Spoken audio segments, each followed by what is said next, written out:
Good morning, Philippines. Well, one down, one to go. Tino, the body count is rising, and here are some practical concerns that we went through in this calamity. So stay tuned, will you, and listen to what reality is when going through a typhoon.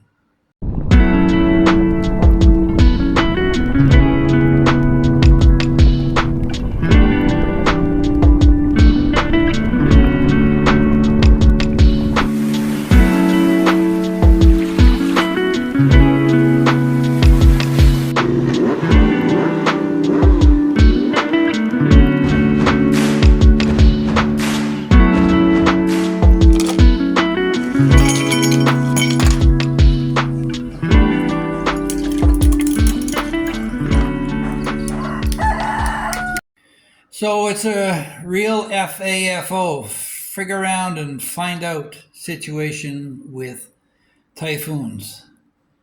People underestimate the power and where it's coming from all the time. So in this case, again, it was the water that killed more than the wind. This is the third situation my family has gone through.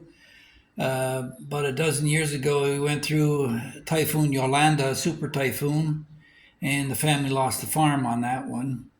All the chickens and goats, except for one goat, survived. All the pigs and everything died except the caribou. So the mother-in-law was unconscious in that one. The house was destroyed. We ended up using the remainder of the house as a chicken coop, temporarily patched it up, and ended up shipping the family over to Cebu where we could keep an eye on things. And Grandpa was getting too old for farming anyway. So that was catastrophic in that the wind had destroyed their home, but they weren't on the coast. They were up in the mountains. And all the coconut trees blew down. And that affected the coconut crop. So, and I couldn't go to help in that one because it was a situation where, as a foreigner, people were so desperate they were killing their own neighbors in order to get food or whatever it took. So, as a foreigner, I would have put my real life at risk. And my brother-in-law went up on a motorcycle at that time with some aid, and we helped in the rebuilding after the fact. But then I was out of town when Odette hit here. And let me just go back to Yolanda for a second. Yolanda was it was a storm surge that ripped through Tacloban. Tacloban, first the wind came through and knocked everything down, but the there was a channeling effect between the two islands of Samar and Leyte that drove the storm surge up into the town, and that's what killed and drowned a lot of people. The estimates were about 6,000. They're not really. I don't think they ever got a final account, but we couldn't go down to the beach. We were over in Bohol at the time. We couldn't go down to the beach. The winds where we were 175 miles an hour. And they were afraid that bodies would float up on the beach, so they had helicopters overhead. And again, the wind killed people, yes, but it was the water that finished them off. Filipinos, tip to you, everybody should learn how to swim. I don't care if you're a mountain person or a seaside person, you should learn how to swim to try and keep yourself afloat somehow in these disasters because a lot of it is drownings. So that was Yolanda, and that was about a dozen years ago. And then when Odette hit, I was overseas. This is at the time of the pandemic, so I couldn't help my family. My poor wife and kids were here, and it ripped through, and there was no services. The hydro system was knocked out, and there's no way I could communicate with them for over over a week. So I didn't know if they were alive or dead. And finally, I got a message. The community clubhouse had a charging station. People powered up their phones and got through. So I found out that they had all survived, which was a great relief to me, but also of concern to be able to communicate with my family in these situations. So that one went on into Negros, and there was a town on the side of a river, and the flash flood as a result of the typhoon wiped out, and a couple of hundred people died, drowning out, swept out to sea, and they were gone. And I give kudos to my friend Justin Tarmac and our blogger there, Finn Snow, who took it upon themselves to go up into the areas where even the Red Cross wouldn't go and gave help to the people there. But again, the wind may have knocked everything down, but the water washed everyone out. And here we are again with uh, what was initially announced as a category. First, it was a tropical storm. Then, as it got closer, it was category 1. Then it was category 2, maybe category 3. And it was all downplayed. And this is the problem, is that if you've been warned to evacuate, even if you are suspected of a situation where you could be compromised, find yourself some high ground. It's amazing the number of people who, when they witness a tsunami in formation, the water goes out and they get curious. They get drawn into the ocean beaches to see things they wouldn't normally see, unaware that there's a massive wave building up that's going to wipe them all out. And this killed, in that one, that was the Indonesian quake, that one killed 250,000 people between Thailand and the coast of Africa and India. So again, it was the water that kills you. And we're in a situation right now where we've got earthquakes and water coming down in torrents and creating flash floods. These mountains around the Philippines, they're mountains that rise out of the sea. They're very steep, and all the water doesn't accumulate. It runs right off. It's a lot of it's volcanic rock. It may have a certain saturation point when the monsoons start, but once it's saturated, it's taking no more water. Everything else is just runoff.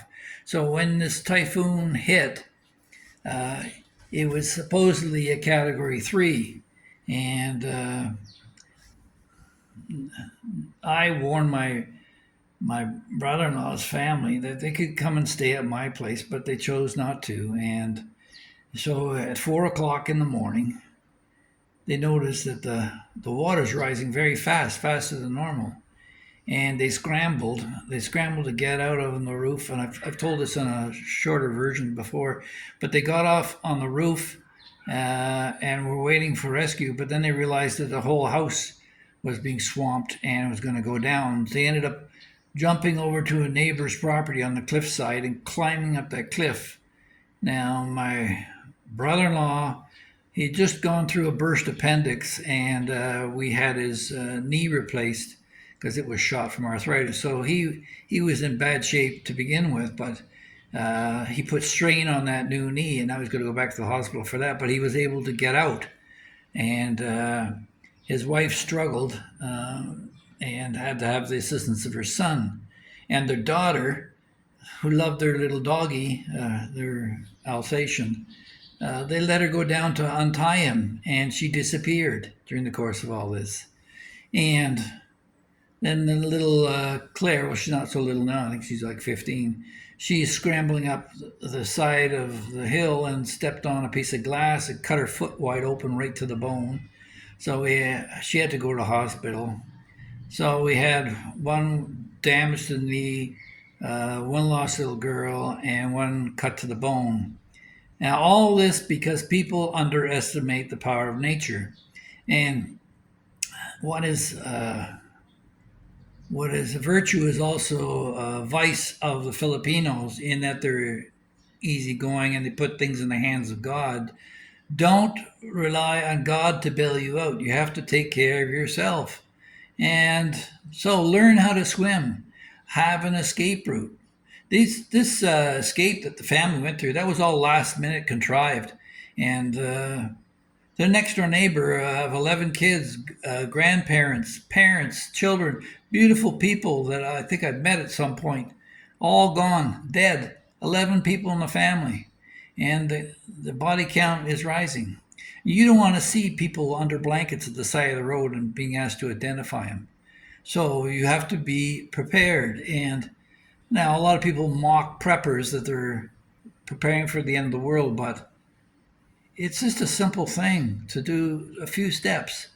Uh, have an escape route. Um, and when you build something, don't build something flimsy. But so what's going to happen now is, in this case, we're in a subdivision, a secured subdivision, and all the power was off for a week. But I had solar panels, so we had it for a while. But the water got into the solar panel room, and one of the batteries shorted out, and I ran out of power anyway. So halfway through that first night, I ran out of air conditioning. But I'm not going to complain. There's literally millions of people who were struck down by this, and a state of calamity has been announced by uh, President Bongbong Marcos. So where are we now? Well, we get water turned on in the morning because there's a short supply. There's heavy demand. People are still waiting for water bottles to be filled up at water filling stations, but they can't fill them up because they have no power to power their filtration systems. So there's a shortage of that.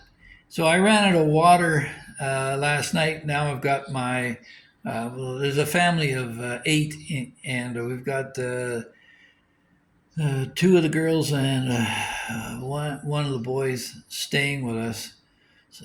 So that's created additional demand on the system here.